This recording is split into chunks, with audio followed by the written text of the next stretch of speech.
अच्छा, ज्योतिष के अंदर 60-70% रेमेडी का पोर्शन है। हाँ। और 30% है गणना। गणना।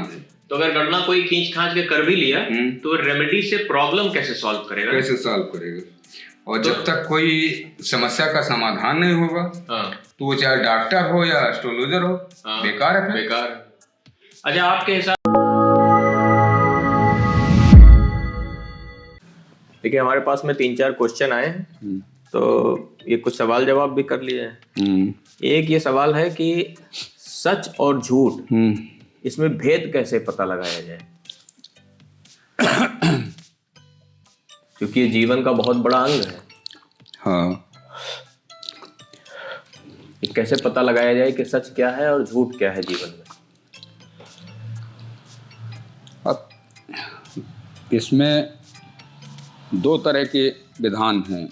एक तो सांसारिक है, एक लौकिक है, एक पारलौकिक है ना?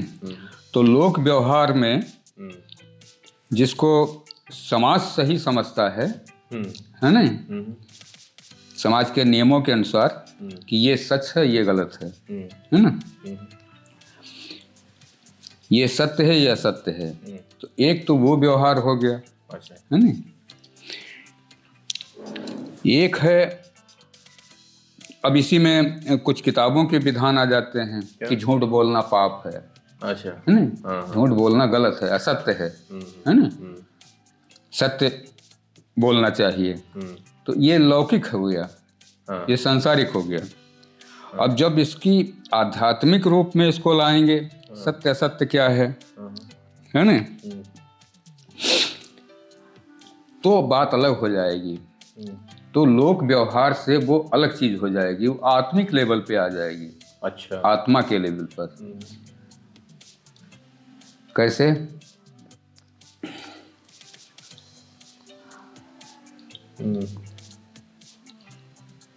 वो इस तरह से आ जाएगी कि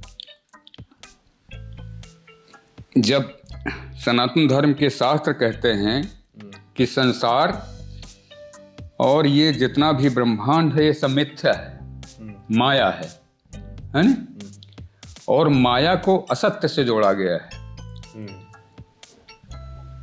ठीक बात। किसी ने, महापुरुष ने कहा भी है कि ब्रह्म सत्यम जगत मिथ्या, है ना, कि जो भी दिखता है ये सब मिथ्या है, मतलब असत्य है, ये सत्य नहीं है। सत्य क्या है? ब्रह्म है, परमात्मा है। तो आध्यात्मिक स्तर पे वो अलग चीज हो जाएगी, सांसारिक स्तर पे अलग चीज हो जाएगी। अब चूंकि लोक व्यवहार में, संसार में जो कुछ सामाजिक नियम हैं, है ना, उनका पालन करने को ही सत्य कहते हैं। उनका जो पालन नहीं करता वो कहते हैं कि ये झूठा है, असत्य है ना। तो ये तो लोक व्यवहार का अपना हो गया, लेकिन आध्यात्मिक दृष्टि से इसका बहुत बड़ा महत्व है।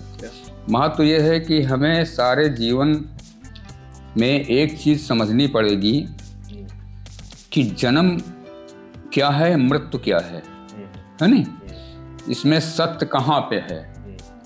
जन्म में सत्य है कि मरने में सत्य है, या इससे परे है? तो सीधी सी बात है कि न जन्म सत्य है न मृत्यु सत्य है। सत्य तो दोनों नहीं है ना।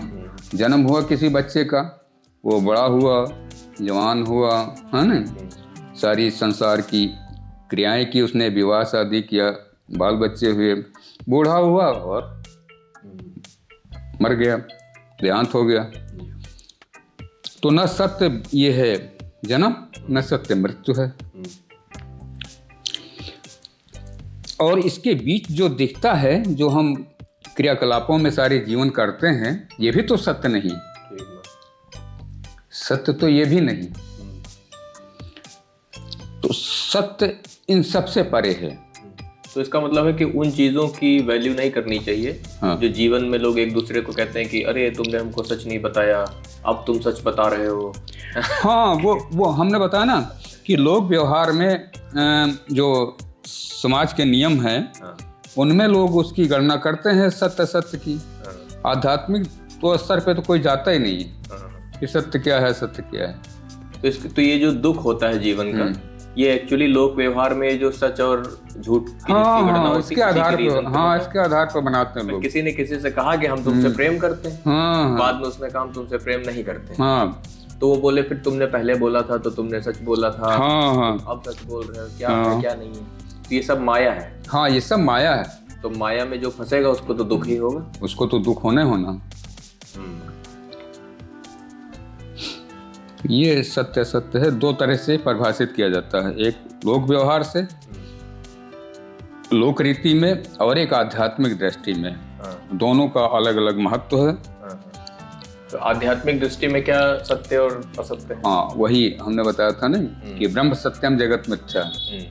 एक परमात्मा ही सत्य है, उसके अतिरिक्त जो भी कुछ है सब असत्य है। चाहे वो संसार हो, चाहे संसार से परे जो ब्रह्मांड है वो भी।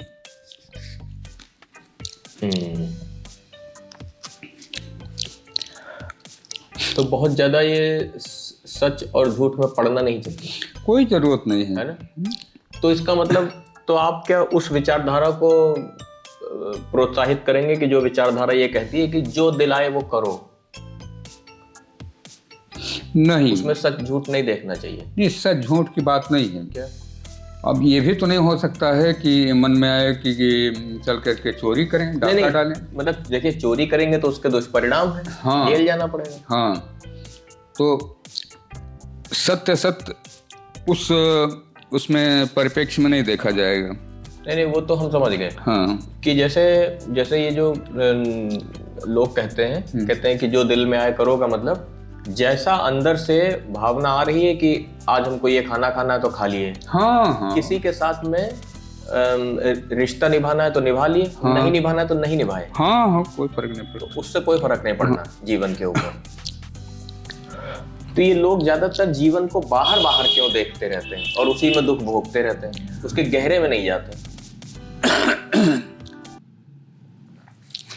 अंतर श्रृंगार की वियोग से संयोग की यात्रा में जो संचारी भाव चलता है वो अनाहत चक्र पर चोट करता है, उसे खोलकर मुक्त कर देता है। स्नायु तंत्र सजीव होकर ब्रह्मांड यानी पंचम तत्व में विलीन होने के लिए तत्पर हो जाता है। जिस शरीर में यह प्रक्रिया घटित होती है वो तत्काल अशरीरी हो जाता है। जो शरीर इस शरीर को देखता है वो शरीर अशरीरी की यात्रा में जाने को उमड़ने लगता है। ब्रह्मांड की आदि शक्ति जो मोह के प्रभाव में रहती है मुक्त हो जाती है और दोनों शरीर अशरीरी में संभोग कर लेते हैं। पर यह नारायण की स्थिति नहीं है। यह घटना मन के नियंत्रण में है। इसे ज्ञानी जान नहीं सकता, क्योंकि ज्ञानी मन के द्वारा छला हुआ एक नर या नारी है जो सुषुप्तावस्था में है। उसके जागने में बहुत समय है अभी। सच्चे गुरु का इंतजार और सच्ची मेहनत की कमी। सच्चा गुरु यदि मिल भी चुका हो फिर भी सच्ची मेहनत की कमी। गुरु सिर्फ चाबी देता है, अगर ताला खोलने की यादें अब चेतन में न पड़ी हों तो चाबी एक खिलौना मात्र है। खेलो और छोड़ दो। भटको इस ब्रह्मांड में, यही तुम्हारी नियति है। भटको